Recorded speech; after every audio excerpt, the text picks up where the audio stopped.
Zelensky ஒரு கெட்ட பயப்பா அப்படின்னு சொல்லி உள்ளூர்காரன் சொல்லுவான். யாரு? உக்ரைனியர்கள் அவரால நாட்டை விட்டு ஓடி போய் இன்னமும் திரும்ப முடியாம கஷ்டப்படுற அம்புட்டு பயலும் சொல்லுவாங்க. ஜெலன்ஸ்கி ஒரு வில்லப்பய அப்படின்னு.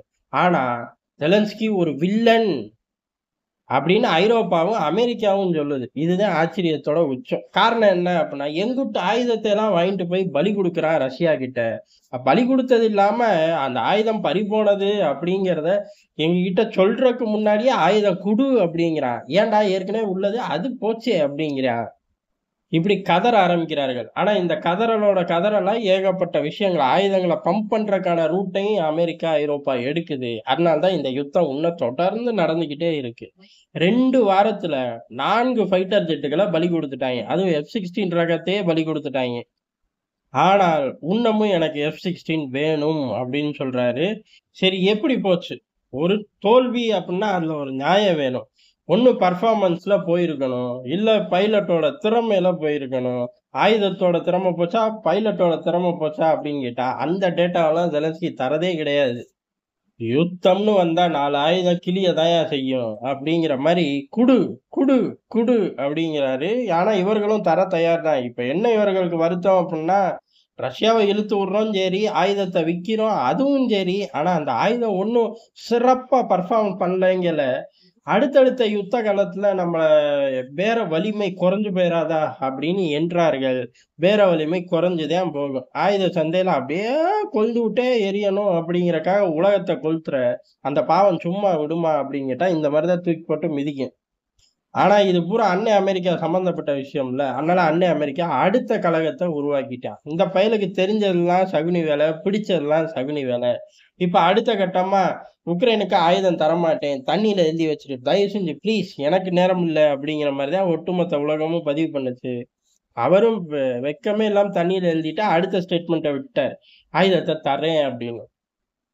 இதான் எங்களுக்கெல்லாம் தெரியுமே அப்படின்னு ஊரு கைகொட்டி சிரிச்சிருச்சாட்டுக்கு. அது அவருக்கும் கேட்டுருச்சாட்டுக்கு. டக்குன்னு இப்ப அடுத்த கட்ட செட் ஆயுதங்கள் தருவதற்கு ரஷ்யாவோட ஃப்ரீஸ் பண்ணி வச்சிருக்க ஃபண்டுல இருந்து உருவ போறேன் அப்படின்னு சொல்லிட்டாரு. முடிஞ்சுல. இனி ரஷ்யா ஏகபோகத்துக்கு தூக்கி போட்டு மிதிக்கும். பேச்சுவார்த்தையிலயும் உட்காராது. இந்த ஒட்டுமொத்த கோவத்தையும் உக்ரைன்ல காட்டும். அதே சமயம் அமெரிக்காவுக்கும் மறைமுகமா என்னத்த காட்டினா வலிக்குமோ அந்த அளவுக்கு தூக்கி போட்டு எதையாச்சும் மிதிப்பார்கள். அதுல மாற்று கருத்து கிடையாது. ஆனா அமெரிக்கா பெரிய சகுனிங்கிறத டக்குனு இவன் டைவ் தான் அடிப்பான் அப்படின்னா நான் டைவ் அடிப்பேன். ஆனா அது ஆபத்தான டைவா உங்களுக்கு தான் போய் மாறுங்கிற மாரி ரஷ்யாவோட சொத்துக்கள மீண்டும் தொடுறார்கள். எங்க பிடிச்சு வச்சிருந்தத யூஸ் பண்ண போறார்கள் அப்படிங்கிறது அடுத்து அமெரிக்காவுக்குள்ள உள்ளதா? இல்ல ஐரோப்பால உள்ளதா? அப்படிங்கிறது. அத பொறுத்து தான் ரஷ்யா கிட்ட டிஸ்டன்ஸ் மெயின்டெயின் பண்ணிக்கலாம் அப்படின்னு ட்ரம்ப் முடிவு பண்ணுவார். ஆனா இந்த வில்லத்தனத்தை இப்ப இறங்கி செய்றார்கள். இப்படி வில்லத்தனத்தை இறங்கி செய்யக்கூடிய காலகட்டத்துல தான் இவரு ஃபைட்டர் ஜெட் குடுங்க அப்படின்னு கேட்டுக்கிட்டு இருக்காரு. குடுப்பாய்ங்க. குடுக்காம எங்க போப்போறாய்ங்க? அவர்களுக்கு எதெல்லாம் ரீப்ளேஸ் பண்ணணும் அப்படின்னு நினைக்கிறார்களோ, அத பூரா உக்ரைன்ல குடுக்க வேண்டியது. அப்புறம் அது பெர்ஃபார்மன்ஸ் இல்லேன்னு வேற அழுக வேண்டியது. இதத்தானே 3 வருஷமா நம்ம பார்த்துக்கிட்டு இருக்கோம். ஆனா, பெரிய அளவுல ரஷ்ய படைகள் அப்படிங்கிறது கணிசமான முன்னேற்றத்த பல பகுதிகள்ல அடைஞ்சிட்டு வரார்கள். குறிப்பா டொனெட்ஸ்க், டினிப்ரோ போன்ற பகுதிகளோட முழுமையான கண்ட்ரோல் எடுக்கக்கூடிய ஸ்ட்ராட்டஜிக் லொகேஷன்களுக்குள்ள இப்ப ரஷ்ய ராணுவம் உள்ள பூந்துருச்சு. அங்க உள்ள பல வில்லேஜ்களை இப்ப இவர்கள் கண்ட்ரோல்ல எடுக்க ஆரம்பிச்சிட்டார்கள். அடுத்த கட்டமா என்ன? மிச்சம் மீதிக்கு உள்ளதுதான். அதாவது கிராமங்கள் டக்கு டக்குன்னு விழுக ஆரம்பிச்சதுக்கு அப்புறம், மீதி அவர்கள் தக்க வச்சுக்கிறதுக்காக போராடணும். போராடக்கூடிய நிலைமையில உக்ரைன் ராணுவம் இருக்கா அப்படின்னு கேட்டா, ரொம்ப காலமா கிடையாது. அதுக்கு காரணம் ஆயுத பலம் இல்லைங்கிறது ஒண்ணு. அந்த பகுதிய தக்க வச்சுக்கணுமா, தக்க வைக்க கூடாதாங்கிற முடிவெடுக்கக்கூடிய உக்ரைன் ராணுவ தலைமை, ராணுவ ஆட்சியாளர்கள், அத தக்க வச்சே தீரணும் அப்டின்னா, அங்கேருந்து ஓடி போயிரு அப்டின்றாய்ங்க. அத தக்க வைக்க வேணாம்டா, பக்கத்துல உள்ள லொகேஷன காப்பாத்துவோம் அப்டின்னா, இங்கேயே நில்லு. நான் அடிஷனல் ஃபோர்ஸையும் இறக்குறேங்கிற மாரி, ஒட்டு மொத்தமா போட்டு குழப்பி விட்டுர்றாய்ங்க.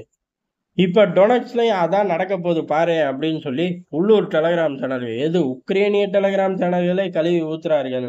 அப்ப இந்த பகுதிகளிலையும் ரஷ்யாவோட முன்னேற்றத்தை தடுக்க முடியாது. மிக விரைவில் என்டையர் பகுதியையும் கைப்பற்றிட்டோம். இ எங்களோட அணு ஆயுத கொடைக்குள்ள வந்துரும் பாத்துக்க ஜாக்கிரதை அப்படின்னு சொல்லி ரஷ்யா மிரட்டிரும். மேபி 24 மணி நேரத்துல இருந்து 48 மணி நேரத்துல இது நடக்கும். இத தாண்டி இந்த ஆளில்லா விமான தாக்குதல் அப்படிங்கிறது ட்ரம்ப் வாய் விட்டதுக்கு அப்புறம் கணிசமா கூடிக்கிட்டே இருக்கு. இப்ப சொத்துக்களை பறிமுதல் பண்ணி அதை யுத்தத்துக்கு செலவு பண்ணுவேன் அப்படின்னு சொன்னதுக்கு அப்புறம் இன்னமும் கூடும். ஏற்கனவே வாய் விட்டதுக்கு தான் அந்த எண்ணிக்கை அப்படிங்கிறது குறைஞ்ச பாடு இல்ல. இப்ப அடுத்த கட்டமும் இன்கிரீஸ் ஆகும்.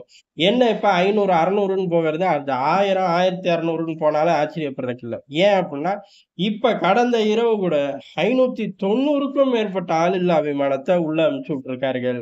இதுல வேடிக்கை என்ன அப்டின்னா, ட்ரம்ப் வாய் விட்டதுக்கு அப்புறம் புட்டின் தாக்குறது எல்லாமே யுத்தங்களே நடக்காத இடங்கள். யுத்தங்களே நடக்காத இடத்துல 500, 600 ஆளில்லா விமானம் 50, 80 மிசைல்கள தட்டிவிட முடியுது. எப்ப? தினமும் தட்டிவிட முடியுது அப்டின்னா, ரஷ்யாவோட பலத்த பாத்துக்கங்கன்னு நம்ம சொல்லல.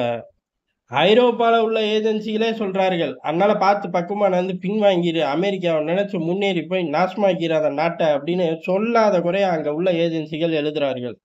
அதனால இந்த தாக்குதல்கள் சரி, இந்த ரஷ்யாவோட அசட்ட ஃப்ரீஸ் பண்றோம் அப்படிங்கிறது சரி, விமானங்கள் கூட தாங்கன்னு சொல்றது சரி, எதுக்குமே இந்த பிராந்தியத்துல நாங்க இல்ல தெரியுமாங்கிற மாரி ஐரோப்பா ரியாக்ட் பண்ணுது. இப்ப அமெரிக்கா மட்டும் தான் கட்டாயத்துல ரியாக்ட் பண்ணிக்கிட்டு இருக்கு. ட்ரம்ப பொறுத்தவரையும் எதையாச்சும் செய்யணும். செய்யாட்டி கைகொட்டி சிரிக்கிறாய்ங்க. அது அவரு காதுக்கே கேக்குது. அதனால அவரு அடுத்த கட்ட ஆக்ரோஷங்கள கூட்டிக்கிட்டே போறாரு. ஒரு நேரத்துல பர்ஸ்ட் ஆகப்போது. பலி உக்ரைன் தான்.